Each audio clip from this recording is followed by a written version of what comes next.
Hi YouTube. This is my son Munchie. His real name is Zion, but I call him Munchie.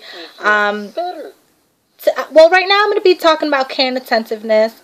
When you bring your baby home, a lot of babies become colic. And that just means that they have like trapped gas in their belly and they don't know how to get it out other than by crying. So if your baby cries pretty much like 24/7, that's what it feels like, most likely your baby is colic. And with that being said, my son was colic.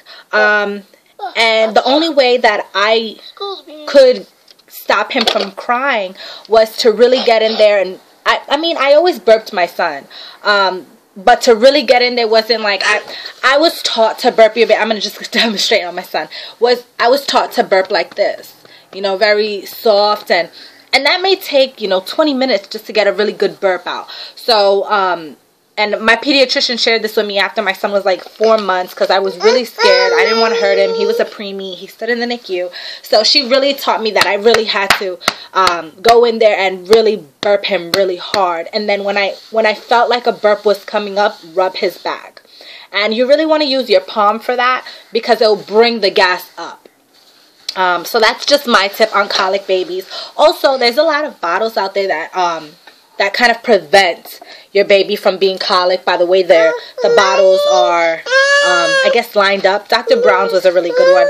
We used it for him, and, within weeks, he would, he was colic less, I guess you can say. I want to talk something about, what is it, baby? You want to touch this? Okay. He wants to touch this, and I rolled it up just to demonstrate. A lot of times, people don't know about this, and it's unfortunate because a lot of babies die because of this. Sudden infant death syndrome is very serious. It can happen at any time in your baby's crib.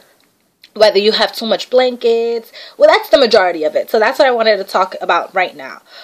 Anywhere between birth to 12 months old, 1 year, you don't want to have more than one blanket in your baby's crib because your baby can, God forbid, die, just because they don't know how to lift up their head or they don't know how to get the blanket off their face or something like that. If you have a newborn anywhere between that they're not rolling over yet, okay, baby, he knows this already.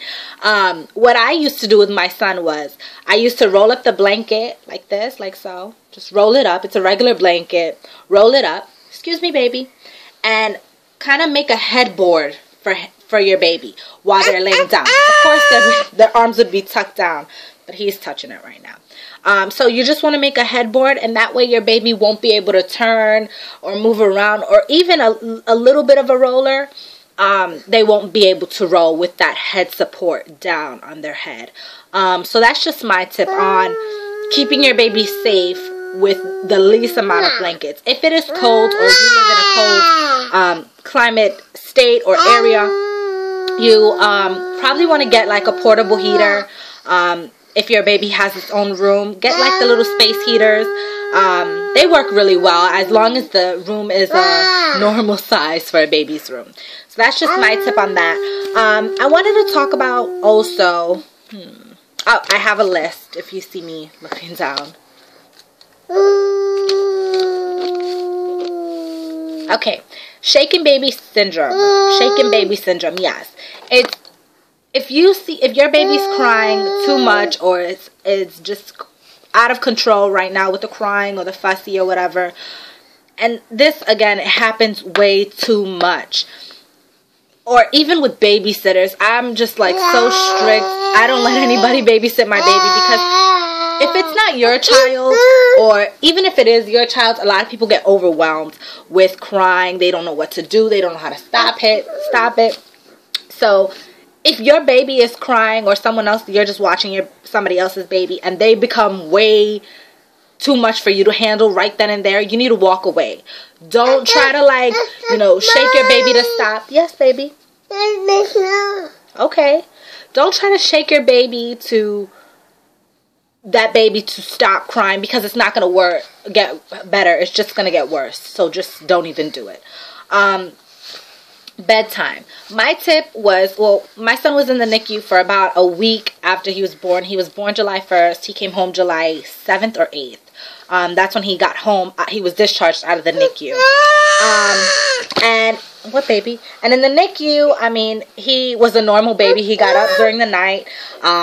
He did all those things.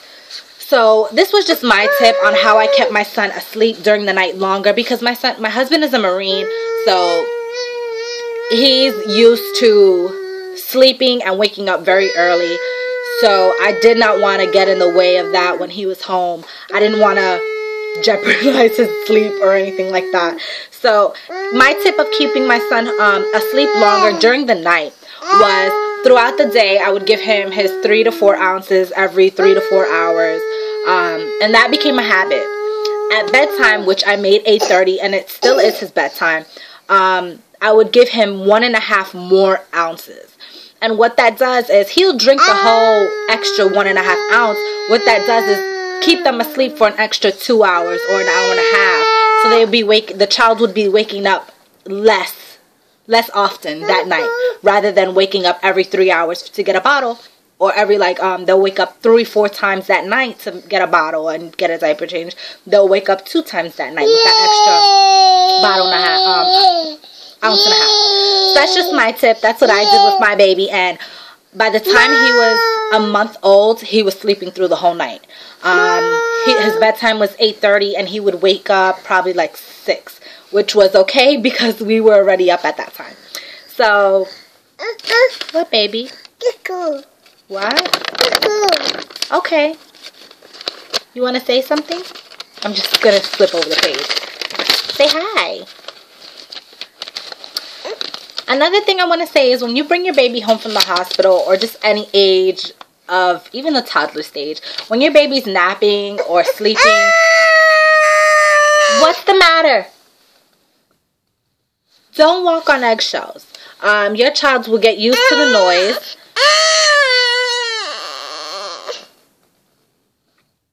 Are you going to behave like this? Don't walk on eggshells. If you need to vacuum, vacuum. If you want to listen to music or wash dishes, do that. I'm sorry that he's acting like this. It's close to his nap time, and he's getting into the stage of the terrible twos rather early, so it's just crazy. So if you don't walk on eggshells, if you need to do something, do it. If you don't, if it's nap time, do your normal routine, your normal housework. They'll live. So that's just my advice on care and attentiveness. I guess I'll see you soon.